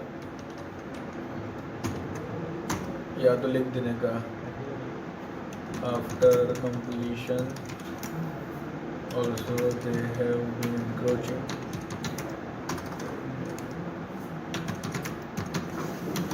समझ में आया? कुछ भी रीज़न जो एक्चुअल वो लिख देने का, समझ में आया? अगर एनक्रोचमेंट नहीं है तो फिर नो, ये फटाफट हो जाते हैं। फिर लिटिगेशन डिटेल, अगर हमारी वक़्फ़ या वक़्फ़ के ऊपर हमने वक़्फ़ हमारी वक़्फ़ नहीं, हमारे वक़्फ़ के ऊपर किसी ने केस करा है और वो केस पेंडिंग है, तो उसकी डिटेल में अपन को यस करना है, लिटिगेशन के अंदर यस करना है, समझ में? अब कौन से जुडिशियल अथॉरिटी में चल रही है, मतलब कौन सी कोर्ट में, सिविल कोर्ट में चल रही है तो सिविल कोर्ट में सिलेक्ट करेंगे, हाई कोर्ट है तो हाई कोर्ट में सिलेक्ट करेंगे, रेवेन्यू कोर्ट में मैटर चल रही है तो रेवेन्यू कोर्ट में, supreme court, that is Waqf board और वक़्फ़ ट्रिब्यूनल। रेवेन्यू में कब आएगी, जैसे तुम्हारी एंट्री पड़ गई है वक़्फ़ की पर और कोई क्लेमेंट ने बुलाया तो हमारी प्रॉपर्टी है, उसके प्रकार शुरू हो गया एंट्री की, जैसे मतलब कि तुमको ये बताया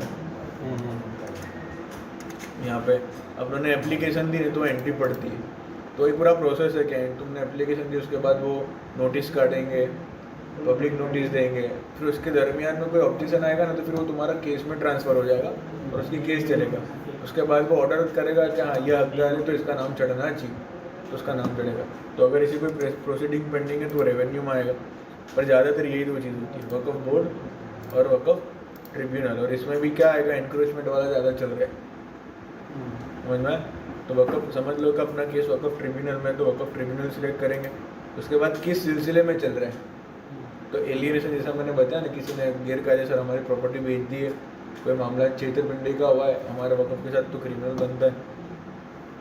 फिर डिसीजन चैलेंज ट्रिब्यूनल का चैलेंज करा हुआ है, एनक्रोच दबाण होता है दबाण, बोझा बनाया तो बोझा, ये एडवोकेट तुमको ज़्यादातर इसकी डिटेल समझा देगा, समझ में आएगा? जनरली ये चीज़ होता है। तो ये डिटेल अगर तुम्हारे पास मुतवल्ली लेके आए केसेस की, तो उसको बोलना का तुम्हारे एडवोकेट से पूरी डिटेल लेके आओ, तो वो सारा हमको केस नंबर भी मिल जाएगा, कहाँ चलता है वो भी मिल जाएगा। तो यहाँ पे हम केस नंबर डालेंगे, उसको ये सवाल कुछ बैठे बैठे कुछ नहीं पड़ेगा क्या क्या उसके तो हमने वो बना लिया, मैं बोलता ना उसके तो हमने वो बनाया है, ऐसा तुम एक बना लो क्या है आइटिनरी, वो बैठ के एक बार फिलअप कर लेने के, फिर बोलने का किसके डॉक्यूमेंट्स लेकर, है? समझ में आया? अब यहाँ पे पार्टीज के नाम आएंगे जो केसेस में है ना, तो सबसे पहले अपने को सारे पार्टीज के नाम लिख देने का, समझो कि हमारा एनक्रोचमेंट का हमने किया है वक़्फ़ ने दबाण खाली कराने के लिए, तो सबसे पहले हम हमारे ट्रस्ट का नाम लिखेंगे।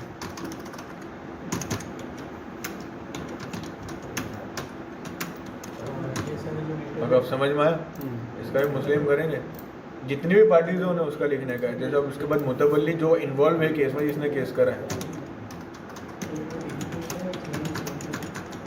समझ में आया? अब इसके बाद और ऐड करना है, सामने वाले की भी डिटेल्स भर ही देना है, सामने वाला नॉन मुस्लिम भाड़े पे दिया तब खाली नहीं कर रहा है, उसका लिखेंगे, समझ में आया? फिर उसके अगर 2-3 से ज़्यादा है तो डिटेल्स भरते रहनी है, समझ में आया? हाँ ये सारा जो भी डिटेल है उस यहाँ देखो एक ही है यहाँ पे, केस की डिटेल एक ही है, क्योंकि ये प्रॉपर्टी के रिलेटेड जो है ना वही करना है, समझ में आया? मॉस्क के रिलेटेड, समझ में आया? तो ये पे डिटेल भरेंगे, तो उसका स्टेटस क्या है, जजमेंट प्रोनाउंस हो गया, मतलब जजमेंट आ गया है, फैसला आ गया है, तो यहाँ पे सिलेक्ट करेंगे, और उसके बाद वो लोग जजमेंट की कॉपी मांगेंगे, तो जजमेंट की कॉपी तुमको वकील देगा, वो यहाँ पे अपलोड करना है। अगर जजमेंट नहीं आया और केस चल रहा है, तो ये सादी लीगल लैंग्वेज में लिखा है कि केस चालू अंडर सब जुडिशियस, मतलब जज के अंदर मैटर है, समझ में आया? फिर present status of matter, matter कहाँ चल रही है, तो अभी सामने वाले का रिप्लाई पे हो तो बोलने का रिप्लाई ऑफ ओपोनेंट, ये डिटेल्स है ना, वकील लेगा। या तो तुम्हारे फाइनल आर्ग्यूमेंट्स पे हो तो फाइनल आर्ग्यूमेंट्स, जजमेंट हो गया है तो समझ में? तो यहाँ पे वो डिटेल्स भरेंगे। फिर अगर जजमेंट आ गया, यहाँ पे हमने बोला जजमेंट आ गया, यहाँ पे अपलोड भी कर दिया, तो इसके बाद नहीं कि सवाल इम्पोर्टेंट है कि जो जजमेंट आया उसके हिसाब से ग्राउंड लेवल पे अमल हुआ, तो अगर हो रहा है तो यस करेंगे, नहीं हो रहा है तो नो करेंगे, समझ में? यस करने पे हमको क्या लिखना है, कंप्लेनेंट विथ ऑर्डर, मतलब ऑर्डर के साथ हो रहा है तो यस करना है, नॉन कंप्लेनेंट हो रहा है तो नो करना है। ये भी इन लोगों ने नवा ऐड कर दिया, पहले खाली रिमार्क लिखना आता था किसमें इसमें इम्प्लीमेंटेशन में, अब इन लोगों ने कंप्लाइंट हो रहा है तो कंप्लाइंट बोलना है, नहीं हो रहा है तो नॉन कंप्लाइंट करना है, ना बोल तो उसके बाद डिटेल लिखना है रिमार्क कि क्या हो रहा है, तो बोलेगा ऐसा, बोलेगा कोर्ट या तो tribunal has order to vacate the property, या तो फिर लिखना सब लिखा हुआ तो एनक्रोचमेंट इज कंटिन्यू, समझ में? कोर्ट का चुकादा तो यहाँ से यस करके हमको डिटेल भरना है, इसमें कौन सा ऑर्डर ही करना है, टाइटल अपलोड डॉक्यूमेंट, इम्प्लीमेंटिंग नहीं हुआ तो फिर नॉन का कैसे आएगा? हाँ वही ना, तो नो करना पड़ेगा ना, ये डिटेल दी है, प्रोनाउंस हो गया ना, ऑटोमेटिक जो चल रहा है वो चल रहा है, समझ में? अगर नो करने पर अपील ये भी इसमें चेंजेस चल रहा है, वरना पहले खाली इतना ही आता था, ये रिमार्क कहा जाता था। नो करने पर जो अपील आ रहा है, समझो कि ऑर्डर आ गया, इम्प्लीमेंट भी हो गया, पर इम्प्लीमेंट के पहले वो ना टाइम पीरियड होता है अपील का, वो दरमियान में किसी ने अपील कर दी तो फिर यस करना। दो में से कोई एक पार्टी नहीं मान रही है और वो अपील में जा रही है, उसमें जाएगा। तो फिर अपील में यस करेंगे, अपील में वापस वो लिखना है कि अपील में भी फैसला हो गया कि केस चल रहा है, तो दोनों सिलेक्ट करेंगे। हाँ, ये अपीलेट कोर्ट हो जाएगी ना, ये ट्रिब्यूनल कोर्ट की अपीलेट हो जाएगी। जजमेंट आ गया तो उसका भी जब जजमेंट अपलोड करना है, फिर सेम चीज़, ऑर्डर इम्प्लीमेंट हो रहा है कि नहीं हो रहा है, हो रहा है तो क्या, नहीं हो रहा है तो नहीं, ऐसा वापस फिर वापस अपील, जितनी अपील हुई है आगे नहीं आ रहा। सेकंड अपील थोड़ी होगी नो, ये यहाँ पे यस नो करेंगे ना तो होगा, ऊपर यस करो, यहाँ पे यस नो करो तो उसमें नो Not करो, compliant. और फिर यहाँ पे आएंगे, अब उसके बाद नीचे वाले में नो करोगे तो यस नो करो। ये वापस है। हाँ वो है। यानी हर एक में तुम अगर वो करते जाओगे तो फिर होते जाएगा, पर वो इतना डिटेल में वो होता नहीं है इतना सब। वरना सबसे पहले तो चुकाने दी आते हैं। इसमें दूसरी दो चीज़ डालनी है कि जो ये अपन ने फर्स्ट केस जो लिखा नहीं ये वाला, तो केस नंबर डालोगे तो समझ में आएगी वो केस कौन सी डेट को फाइल हुआ था, तो समझ लोगे 1/10 को फाइल करा, उसका डिटेल डालना। रिमार्क में नहीं लिखोगे तो भी चलेगा। फिर अपील के भी डेट लिखने के कि अपील उसके बाद 1 तारीख को ख़त्म हुआ केस, तुमने 22 तारीख को अपील करी, तुम्हारा जजमेंट का अगेंस्ट 22 तारीख सामने वाले ने करी, तो यहाँ अपील की तारीख लिखनी थी। अगर लिटिगेशन है ही नहीं कुछ कोर्ट की मैटर्स, फिर वापस से सेव करना है। अब लैंड रिकॉर्ड में क्या करना है, जो अपनों ने यहाँ डिटेल्स भरी है ये वाली, प्लॉट नंबर, सर्वे नंबर, ये डिटेल्स भरी है तो वापस यहीं भरना है। समझ में आया? चलो ऐसा कुछ ऑप्शन नहीं है इससे मतलब करना। नहीं, भरना ही पड़ेगा।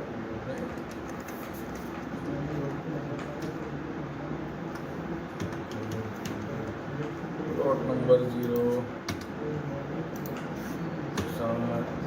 क्या था, खाटकीवाड़,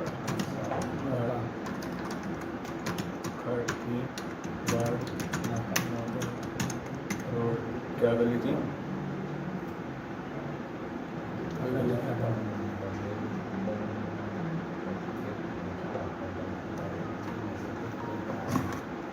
काम में हूँ मैं, करता हूँ पर समझ में आए? तो फिर प्रश्न करता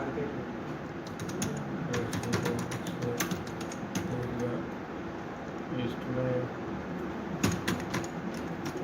स्कूल, फिर दूसरा क्या था, ये लिख देने का किस चीज़ की डिटेल मांगे? प्रॉपर्टी की, लैंड रिकॉर्ड के हिसाब से, यहाँ पे एड्रेस के हिसाब से भरा। अच्छा, पूरा ऊपर का आपस का भी करना जनरली वही एड्रेस होता है। ये भर दिया, लैंड रिकॉर्ड है तो भरना है, ये लैंड रिकॉर्ड हो गया। प्रॉपर्टी कार्ड हो तो भर देना, अपलोड कर देना। इसके तरह 7 बार का उतारा भी होता है, वही अटैच कर देना। समझ में? फिर इसको सेव कर देंगे। इसमें भी ये चीज़ याद रखना है, सर्वे नंबर वाला बस गलत है, यहाँ पे वो चेंज नहीं होगा। तो प्रॉपर्टी के फ़ोटो है तो अपलोड कर लेना है। समझ में? ये कंपलसरी नहीं है, अगर बहुत ज़्यादा फरा करे तो कर देना। लैटिट्यूड लॉन्गिट्यूड गूगल मैप से मिल जाता है, ये भी गूगल मैप से मिल जाएगा। जियो टैगिंग, समझ में? प्रॉपर्टी जहाँ उस पर टैग करके उसका फ़ोटो लेना। समझ में? कंपलसरी नहीं है। डिटेल सर्वे ये हुआ ही नहीं, बड़ौदा के गुजरात के वक्त ने कराई नहीं हुई है, तो ये भी नो रहेगा। फिर वापस सेव करेंगे, ये भी नो आता है, जनरली एप्लीकेशन होती नहीं है। यहाँ पे भी सेव, अगर कोई एंट्री रिसेंटली हुई है म्यूटेशन वर्कअप, जैसे मैंने बोला नहीं, इसमें एंट्रीज होती है तो उसका ऑर्डर भी होता है कलेक्टर का, वो अपलोड करना है, पर वो जनरली है ना उसमें बहुत टाइम लगता है। तो मैंने ऑनलाइन इस तरीके का होता है। देखो ये तो official print, unofficially print card लिया था, लेकिन इसमें जो नोंद होती है ना उसका नंबर का ट्रस्टी नोंद ऑर्डर होता वो है। 135 डी की नोटिस में भी आ जाता है। पर वो ऑर्डर तो फिर कहाँ से लाएंगे? क्या? ऑर्डर कहाँ से लाएंगे? ऑर्डर के जैसा तुमने वो करा ना कल, तब इसे बच्चों ऑनलाइन निकाल सकते, ऑर्डर के लिए तो जाना ही पड़ता है एंट्री का। तो ये ले लेने के, इसमें ऑर्डर हुआ था, देखो અરજદારની અરજી में अर्जी करना पड़ता है ना तो लगत latest થયેલ property રજૂઆત का આધારે उसमें નોંધાયેલ भी लिखेला होता है ना फिर। મિલકતકારના રેકોર્ડમાં ગુજરાત રાજ્ય વકફ બોર્ડ ગાંધીનગર તારીખ 16/16 રજિસ્ટરની પ્રમાણિત નકલ આધારે વકફ ટ્રસ્ટનું નામ દાખલ કર્યાની નોંધ કરી यहाँ से हमारा नाम चढ़ा। तो ये ऑर्डर है, ये कलेक्टर का ऑर्डर होता है। ये ऑनलाइन रिकॉर्ड का काढ़ा है ना तो ऐसा है, वरना वो उसके सिक्कों के साथ वो अगर वो सब कुछ के बाद अगर फाइनल प्रॉपर्टी कार्ड निकल जाए तो उसमें भी आ जाता है फिर फंड विगत में ट्रस्ट वहीवट करता है, नाम दाखिल करवा वापस ये हुक्म जो हुक्म कौन सी तारीख की है वो सब तो फिर यहाँ पे सब अपने को अगर ये यस करेंगे तो सब डिटेल लिखनी पड़ेगी। जैसे तुमने वाकिफ वाला पूछा ना, उसमें नाम अभी अपना चेंज हुआ नहीं है तो यहाँ पे नो कर देना है, वो उसके बाद अपलोड करना है। समझ में आया? किसने पास करा वो लिखने का, कलेक्टर हो तो कलेक्टर, मामलतदार। पर जनरली इसको है ना नाम नहीं चढ़ा तो नो करके चला आगे चल जाओ। समझ में आया? यहाँ पे जैसा मैंने तुमको बताया वैसे इन्होंने करी है वक़्फ़ भी, तो इनका अगर वाकिफ है वो तो मैंने समझा नहीं है दिया। तो फिर तो समझा दिया परचेज प्राइस है। यहाँ पे इनका अब्बा का नाम तो पूरा ही है भाई। समझ में? देखो क्वेश्चन नहीं आता भाई, देखा यहाँ पे वेदर प्रैक्टिसिंग अपन उसमें फॉर्म में दिखाते हैं कहाँ वो स्टे हो गया ना, उसके लिए यहाँ पे एड्रेस भर देंगे, फिर इसको सेव करेंगे ना, नेक्स्ट करेंगे ना, तो ये वाकिफ की डिटेल है ना यहाँ सेव हो जाएगी, नीचे आएगा। समझ में? फिर जब वापस तुम लॉगिन करोगे ना तो ये सारी डिटेल नहीं आएगी वापस वाकिफ की। समझ में? तो यहाँ पे सिलेक्ट करो। अब समझो कि दो वाकिफ है, ऐसा होता है कि प्रॉपर्टी दो लोगों को दो भाइयों की होती है, दोनों ने वक़्फ़ कर दी एक ही प्रॉपर्टी को, तो यहाँ पे एड मोर करके दूसरे भाई का भी नाम होता है। समझ में आया? पेड़ी की चीज को भी वाकिफ पर वक़्फ़ होती है ना। देखो यहाँ पे अब जो नहीं भरेंगे तो आगे बढ़ेंगे नहीं तो उनको रीसर्कुलेट करेगा। कई लोग वो मरने पे वक़्फ़ करके जाते हैं कि भाई मैं मर जाऊँ तो मेरा ये घर मस्जिद में दे देता, समझ में? तो वो इंतकाल के बाद वो प्रॉपर्टी उनके वारसाई में जाएगी, फिर वो वारसाई वाले सबके नाम से यहाँ पे जो आएगा वो सबके नाम चढ़ेंगे। कंट्रीब्यूशन 0 है, वो इसमें डिटेल में आ जाता है। वो ऑडिट रिपोर्ट नहीं करना, कोई की भी अपलोड कर देते ना, कोई भी आधार कार्ड के ऊपर डाल दो ना, उसका डाल देता ना। क्या था भैया, तुम्हारा फोटो था? इसका आधार कार्ड करा होगा ना। समझ में आया? ये डिटेल्स भरने के बाद तुम नेक्स्ट करोगे ना, ये रिलीजन का कुछ कर रिलीजन यहाँ राइट साइड मुस्लिम वो कंपलसरी नहीं है वाकिफ का।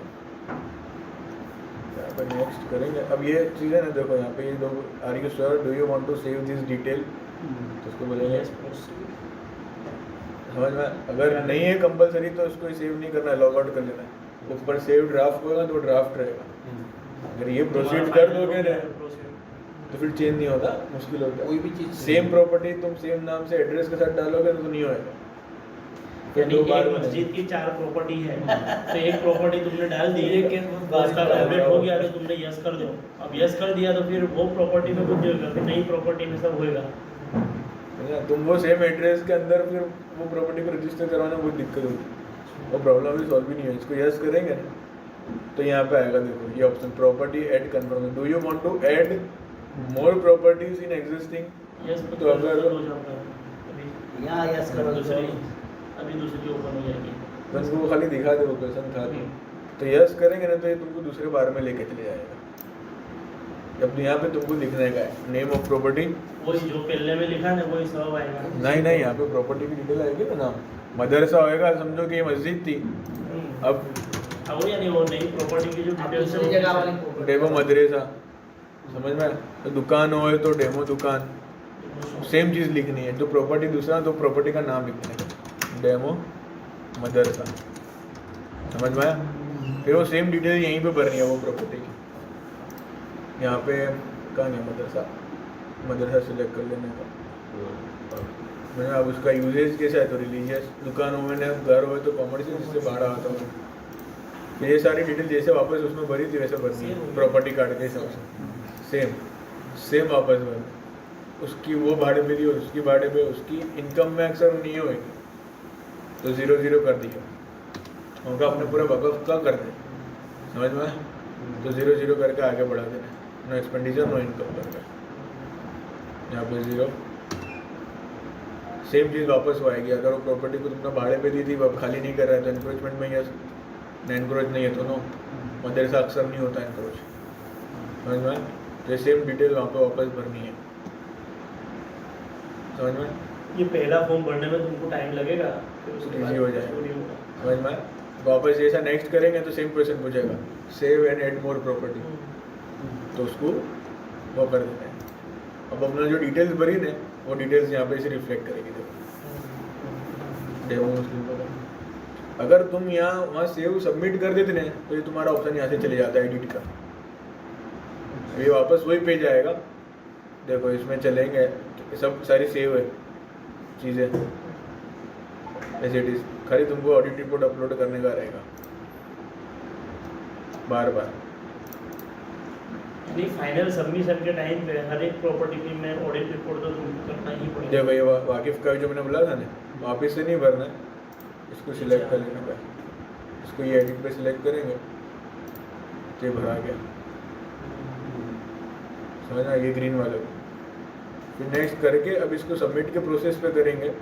तो are you want to save, तो यस प्रोसीड करेंगे, सेव हो गया। अब यहाँ पे नो करेंगे, ऐड मोर की जगह एक ही प्रॉपर्टी है समझो, तो नो करेंगे, फिर डिक्लेरेशन आ जाएगा। इसका आंखा बंद करके सबको नोट करने का, यस करिए मत भूल जाइए, समझ में? इसको सबमिट कर देने का, फाइनल सबमिशन, यस प्रोसीड कर देंगे, वो सबमिट हो गई। ये हो गई तुम्हारी सबमिट। अब इसके बाद ये वापस आ गया, यहाँ पे आ गया final submission has been saved successful. अब इसके बाद तुम इसको एडिट नहीं कर पाओगे, अब सिर्फ तुम इसको व्यू कर पाओगे।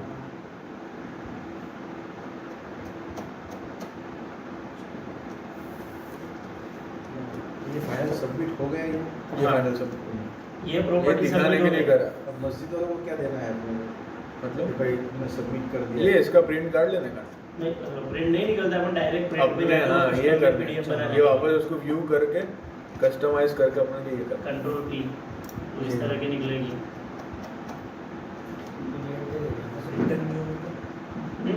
PDF देना। PDF पीडीएफ ही देने की नहीं है इसमें आ गया ना, सब डिटेल आ गई ना, देखो सब डिटेल्स आ जाती है इसमें, demo name of Muslim type of ये सब आ गए जो अपन ने भरा। PDF एक बनाएगा उनके लिए। वो खुद भी कर सकते हैं। है ना? ये तो प्रॉपर्टी अपने अपने तो उसमें नीचे जनरेट हो जाएगा। अब जितने भी तुम्हारे अंडर प्रॉपर्टी ऐसा मुतवल्ली है उसकी लिस्ट यहाँ पे आती जाएगी ना, उसकी प्रॉपर्टी आईडी भी बनती जाएगी, प्रॉपर्टी आईडी में हर मस्जिद की अलग अलग हर प्रॉपर्टी, हर मस्जिद की नहीं, हर प्रॉपर्टी की। तुम एक मुतवल्ली 10 ट्रस्ट में हो, तुम ये तुम्हारे अकाउंट में कर सकते हो। अच्छा, मुतवल्ली के नीचे फिर जो ट्रस्टी होते हैं उनका भी कुछ नाम वगैरह तो नहीं? किसी भी नहीं, एक का नहीं। नाम आएगा। किसी भी एक का नाम है। अगर 10 है, समझो कि भाई मेन प्रमुख है, प्रमुख को उसका नाम नहीं लिखना तो सभ्य के नाम से भी कर सकते हैं, कोई भी उसमें हो गया, उसका कोई नहीं। ठीक है, फिर इसको तो लॉग आउट लॉग इन आराम से कर जो सकते हो। मस्जिद में न मुतवल्ली है न कुछ है तो वो उसके बाकी अंदर यूज़र करके। बाई कस्टम या बाई यूज़र करके भी एक बार रजिस्ट्री कर देने की। तो वक़्फ़ होना ज़रूरी है उसके लिए, कोई भी वक़्फ़ होना ज़रूरी है।